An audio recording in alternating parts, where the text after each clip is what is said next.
I'm Iwona Wilson. I'm Polish, Australian. I've lived in South Texas when I found you. Then I moved to Florida when I actually started working with you. So that's has always been sort of shaping who I am. My traveling has always been part of my life and how I work. But what I do, I'm a professional facilitator. I specialize with helping leaders shape their projects at the idea stage, so that they can achieve the high success rates and projects they like. And I work with mainly oil and gas industry, but I also now niche down with mining. And somehow, the more I niche down, the more I get clients from other industries. When you think back to when we first met and started talking about potentially joining the program, can you explain briefly in a sentence or two what problem were you trying to solve then, or what were you trying to get done? Just to give you a bit of a background, which I think is relevant, is I've spent about a decade working for one oil and gas company down in Australia. So I have developed a particular way of speaking about opportunity framing workshops. I have developed a particular way of, being with project managers and working with them.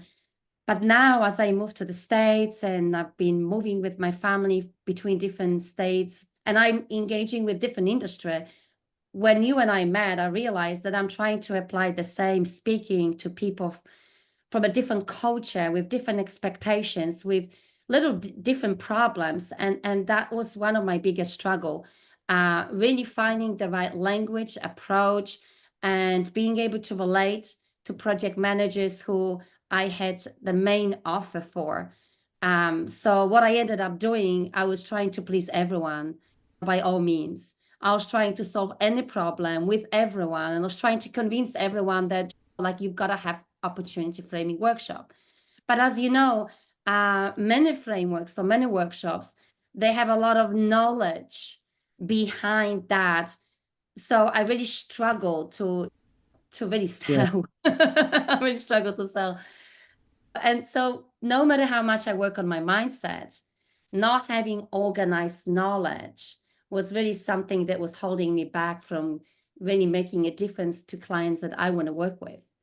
It's a common challenge that other experts share, and I really appreciate you sharing that, just so that people can identify and resonate with that as well. I know I certainly do. Now, with that, I know you're an expert. You demonstrate expertise. So when you think back to that moment when you were beginning to join the program, what what made you decide to book in a consultation? Yeah, that's a good question. Um, yeah, so although I'm an expert in one field, it doesn't really mean I was able to sell frequently in the way I want to the clients I wanted. So I think I got to the point when I was just like, okay, what I'm doing is just not working. So it's okay if you lose one client, it's okay if you lose one pitch. But I knew there was something about my way of engaging right from the start. How do I even communicate the first value proposition? And I even got through experiences when the deal was always almost made and something fall out. Or I got to a situation where we went through the process, but then there was a lot of struggle. The client took too long, or I took too long. It wasn't set up in the way that I wanted. So I knew that there's something with that I need to walk away, and I knew I need to really look away and listen from others. How do I package what I have? And maybe what I taught down in Australia, it's not the only way. Maybe I need to think for myself how to create my own little baby that I can actually sell, mainly online, because that's one thing. Because I've traveled so much, I realized that to have a sustainable business, you need to have something that can work no matter where you at. But so that was something that was resonating with me, and so the number one thing to answer your question is it was my own realization that I was hitting a wall. Yeah. And then number two was, it was really, I know you were connected with quite a few connections that I trusted. And so I watched you for a little while, and I actually saw a couple of your posts on LinkedIn. and they were so business related for facilitators. And I think it was about consultation process, and it was about developing an offer. And because you've got so, so many facilitators that I know, they all jumped in commenting. And I thought, oh my God, I love that this guy doesn't talk about post-it notes and talks about the business of facilitation, because that's what most of us are really struggling with. And it was only a post, like it wasn't even a master thesis, it wasn't even a video. And I love that it was so easy to read. It was so easy to get your points, what you were trying to say. So that was like, I know I want to follow this guy because, and then when I saw what kind of work you do as a facilitator, well, that kind of like helped me with my ego, like you've got that facilitator's ego. Like if you were not a facilitator, I was like, what do you know about my business? But because you are like this expert facilitator, then you did that workshop with Gordon Brown in London. I'm like, I lived in London. Like, what? I want to know this guy. Like, what if I move back to London? Like, who I'm gonna like hang out with? So like you were just like ticking every box I had.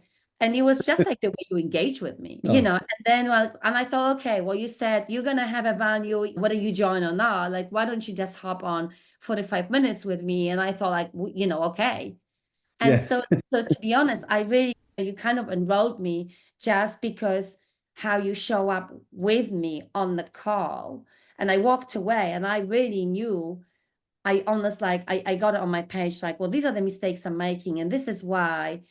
And then I realized that, you can be good at facilitating workshops, but to get the client and sell, you've got to develop consultation skills. And that's what I was missing. I was missing that business skill set, which was purely really consultation. How do you develop an offer that works? How do you communicate that offer? How do you present this? How do you answer, the challenges that your clients have? And then how do you sign them up? And then you deliver. So you use the skills you already have. I mean, you might work on them, you might master them. And then how do you complete so they book you up again? Yeah, so it sounds like there was an expertise of being an expert facilitator, but then developing the expertise of being a consultant that delivers the facilitation, everything from like Yeah. the business development. Yeah. Out of curiosity, did you have any hesitation before you decided to join the program? Ah, yes. Yeah, I mean, I just actually I've just actually joined a program and I left after a week. Um, and that was really good because it made me realize what I don't want, you know. Yeah, So I didn't want to jump to a program where you have millions of people participating and you don't really have a real roadmap. What are you meant to be doing? And then you only left to like a Q&A session once a week. And that's the kind of thing I got in. I realized like I am not going to be able to stick with 12 months people jumping up with questions. They were just like too basic level. And I really needed to have a custom made roadmap for myself. And I needed to just have the time and tools to just work on my own framework. So that was my priority. That was the number one thing. And so when I saw your framework, when it says, well, this is what you're going to be doing, this is how we're going to be working together, this is what you need to submit for me for review, it appeared for me, okay, I'm going to update this element, this element, this element, and it became like my own roadmap, because yeah, the main reason for me was to organize my knowledge and yeah, in a way that kind of makes sense. yeah. And you've got so much knowledge that it, and I saw what you ended up doing with it. So and we're going to get to that in a minute. I'm then curious. So then you joined the program, you decided to join the program, and I'm so glad that you did. Uh, was there any particular moment where you thought, yes, I made the right decision to work with PED? Ah, there were loads of them. There was loads of them, absolutely loads of them. Initially when you jump into the program, it's like, you're trying to find yourself. but you are so personal straight away. Come on, jump on a call. I want to know, like, who are you? And I'm like, oh, oh, okay, no one asked me, like, who are you? Because so it's almost like you kind of activated my need to share myself again, because and you were always like, oh, come on, what's going on? What's going on? And you were like that with everyone else as we were going through the program. I mean, what was really amazing that, like once you join your program, what I really value is that you are so available to anything that was coming my way. And so that was just like, so I didn't just get the program. I didn't just get that organization of my knowledge, but I really got like the mentor, and that's what I really value. The trust that we've developed, the way you shared yourself. I was just able to give my best design, send you, and you got the next day feedback, and you say, well, change this, change that. And that was really, really good, because once you're in the program, you want to have the time to work on your framework, but then you also have your day-to-day that you have to manage. So then Yeah, having someone like Pat, like you're never on your own. So that is really investing in your business. So then one day in the future, you can say, okay, well, now no matter which state I live, I can have regular clients and I can enjoy my work. And I think yeah, that's what it's all about. I love that, and I want to get to that where and just to see where you're at. But before we do that, I'm curious. You mentioned there was a few things that you found valuable. Was there any specific content that you thought was really useful, or any specific aha moments or takeaways that changed the way you do things? Yes, yes, huge amount of realization. So I really love the big five framework. And that's how you really specifically looking at, so what is the problem that you solve for the client in the industry that they actually dealing with?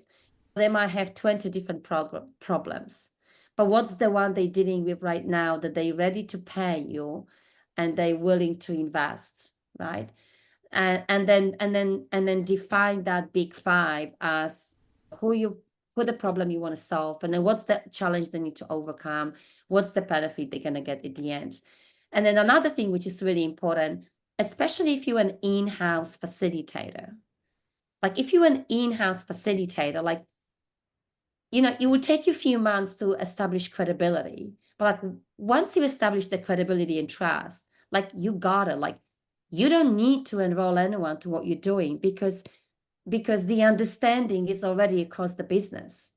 And even more, they're coming to you because they have to, right? So you But don't really pay yeah, attention to things like how every element plays with each other for the benefit of the client. You just like you're running on a template.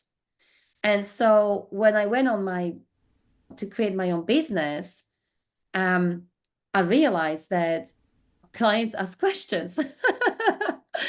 And I thought like, okay.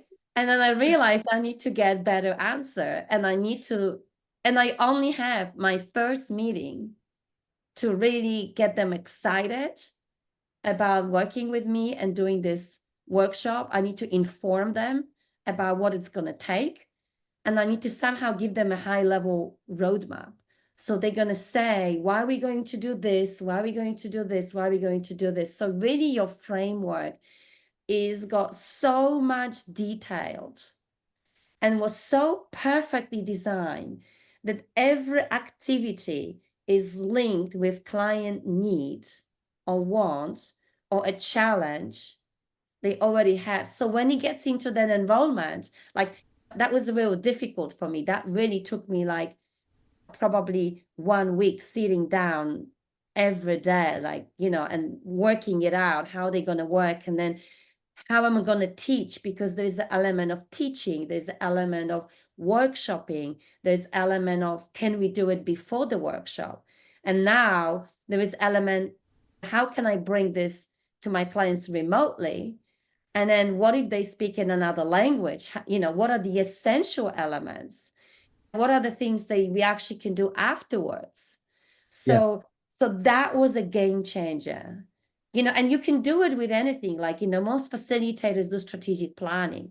I mean, you can create your own framework for strategic planning, and you can do it in a way that it's your own, and you can do it in a way you can really justify any activity, right? You're still going to have room to customize, but we're talking about like the essential elements. They're going to Yeah. actually help them to solve the problem they have or get as close as they can, in the time they have. Yeah, I love that. And there's something really valuable about what you're saying here. Once you've got your framework, it opens up the possibilities of having the core elements and being flexible and creative about how you deliver and add value in other ways, which I definitely saw you go through the process, especially when you were prototyping different aspects of your framework within the projects that you were winning during the program. And so with that, I I'm curious about where are you now in terms of the benefits the beyond the program. I know that we're wrapping up right now, but what are your wins, small or big, because of the program and because you implemented some of the things? I know that you've begun to talk about that right now, the developing a framework, having a core elements, and yeah, where are you now? Yeah, I mean, my biggest win is really having like an ongoing contract with one of the mining companies. And that was, partially through my connections in Australia, but I became more intentional what I say on LinkedIn and how do I actually communicate framing. And I think I'm really going that way to be really intentional, focus on key topics and deliver real value, so that the clients, when they sit on the other side, and there's so many people, billions of people on LinkedIn, they actually do look at, my posts and other posts and really all the posts, especially if you can niche down. So then you specifically, that they feel like you're talking to them directly and deliver one bit at a time. So I was able to get some really good work, and really that led to more work. And now we're looking at implementing my opportunity framing workshops for a large organization across different businesses, which is really amazing because it's gonna help me to really share my knowledge in a real way, but also, it ticks so many other boxes. Like I can do a lot of this work remotely. I can actually validate a lot of my checklist forms, my guidelines, my documentation that really went with this. And I can also still practice how this can be done for mining, because most of my work was again in oil and gas. And so that's probably my biggest work. The other wins I got, it was really just by being in a program with other like-minded people and listening, that from other facilitators, what do you do? And then it was just like so much value. I'll never forget that. So I was watching others, and you said, what else? So when you comment on other framework, that's when you really get into the mechanism of how this framework works. So I could also like get my head out of my own stuff, help others, and then just like, oh yeah, okay, I can see what what's that template about. How will you continue to use what you've learned? Okay, so my biggest goal is to really teach others what I do, especially when it comes to opportunity framing. So, so that's what I tend to do next year, is to really open my program where I can, what I can teach, I can show my materials, my templates, my forms, my videos, and also I can really teach, because I think the biggest value from opportunity framing is when this workshop, this process is implemented in-house. And because you exposed to so much confidential information, it kind of makes sense for companies to train their people in-house and use me only when they need to. So that's like my biggest goal, to really sort of do more work with my clients, and then sometime later on, really just focus on coaching and mentoring. That's when it comes to opportunity framing workshop. Because I really believe like every company that does any kind of project, they need to be familiar at least with what is opportunity framing workshop. Like there is this gap between what project managers know because they follow the Institute of they follow the Project Management Institute, and sadly, Project Management Institute that does not cover opportunity framing processes, which are really crucial processes when it comes to solving complex projects when there are multiple stakeholders and different, often conflicting objectives. So that's my thing. My thing is to make it available to everyone, any organization, through coaching and helping them to implement facilitation and those processes in-house. Yeah, I'm so excited about that. I know that was one of the last few conversations we were having about essentially a new market. Once you've developed uh, your capabilities of selling this in-house and road testing the resources, just selling the resources as your offer and with the training. Yeah, it is. That's about scaling impact, and you're totally on target and on track to do that, Iwona. I don't have anything more to say other than thank you. But if there's anything, final words that you have. Yeah, yeah. I would like to actually answer the question, who do I think your program is for? Yeah, Because I've met so many people and I'm like, you need to speak to Pat. You need to speak to Pat. And there's this resistance that they're going through, right? Because most people have resistance if you say to them like that. But I just see so many people, they've got this amazing knowledge. I mean, some of them, I mentioned to you, I've met some absolutely amazing consultants in my area. I'm talking about like people who are helping startups become like in the first top 50 fastest growing companies in the US. And now they into like writing books, and then they want to go back into the market and help more people. And then this is again, they're making the same mistakes, Who do you want to work with? Well, everyone. What do you do? Well, and then they become this coaching conversation, right? So they say, so rather than actually answering the questions, and that's what I used to do, right? They get into this coaching conversation. Well, tell me what problems you have. Well, tell me yeah. what vision you have. Well, tell me what's holding you back. And it's like a bit of a vicious circle, because I know they are, they can deliver value because I actually seen them in action. I've seen them, I saw the results.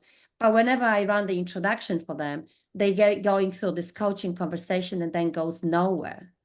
So that's something I recognize for myself when I do it. And I still, by the way, I still have lots of lessons to learn. You either grow in your business, you either go forward or you go backwards. So I think Great. that's what I learned from you. And I'm gonna like keep your program with me, because okay, I've got the basics in place, but then how can I turn this into the next level?